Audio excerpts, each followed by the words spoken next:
रंजना नागपूरकर या महिलेने तुमच्यावर आरोप केला आहे, नेमकं त्याबद्दल काय सांगा? रंजना नागपूरकर ह्या वयस्कर महिलेशी आमचा कुठलाही संबंध नाही व त्यांना मी ओळखत नाही.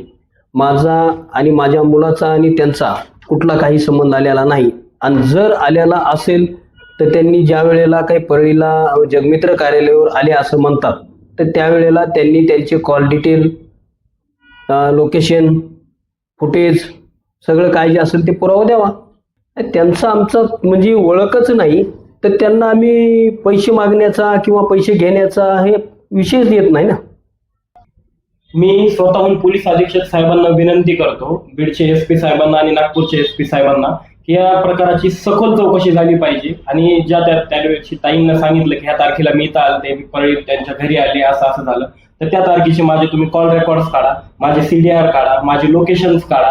त्याच्यात जर काही जरी निष्पन्न झालं तर मी तुम्ही म्हणताल ती सजा हे करायला तयार आहे. कुणीतरी रोज उठायचं, धनंजय मुंडे साहेबांवर काही पण आरोप करायचे आणि मीडियाला द्यायची, मीडियात बदनामी करायची. हे जाणून बुजून काही लोक मुद्दाम करत आहेत आणि हा पण तोच डाव आहे.